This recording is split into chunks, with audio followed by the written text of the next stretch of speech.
Marble It Up is an indirect sequel from the same people who made Marble Blast Ultra on the Xbox 360. The premise of the game is simple. You control a marble and guide it through these obstacle courses trying to get to the end goal. The game is a platformer that heavily relies on physics, and you have to get to the end of the level in the quickest way possible. Now, the only game I've ever played that has any kind of resemblance to this is Super Monkey Ball, but in that game, you control the world to move the ball. You don't control the ball itself, so the idea of the game was slightly foreign to me. There are a total of 50 levels, and you can play them in any order you want, which I thought was really cool, because if I got stuck on one level, I could skip it and come back to it later. The game's graphics are simplistic, but still looked really good. I really enjoyed the different colors and particle effects they'd used to give each level a different feel, and the marble itself actually looked like a marble. The levels all vary in different ways to try and hinder you from getting to your goal. Some will just want you to get to the end, but some will require you to collect a certain amount of gems before you can access the finish line. There will also be environmental hazards you'll have to navigate, like sliding over ice, jumping on moving platforms and over pitfalls, and dodging moving obstacles that will try to knock you into the abyss.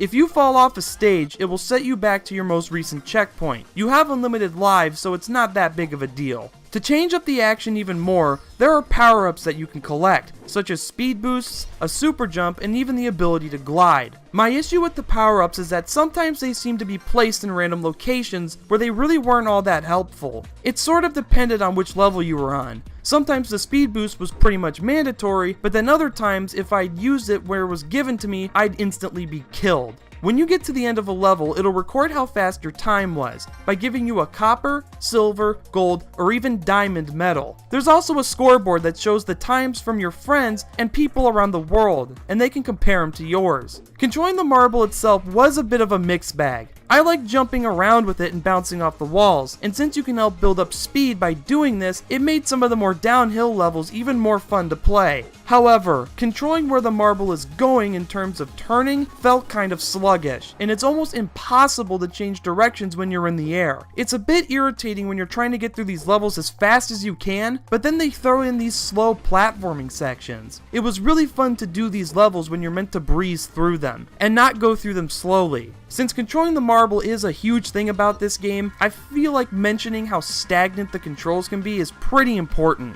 After you finish a chapter or complete certain objectives, you'll unlock other styles of marbles that you can use while playing. You can also find them too if you decide to take shortcuts or get really crafty with some of the power-ups you have. My personal favorite was the smiling face marble, because you're just playing as this marble who's smiling all happily while falling into oblivion.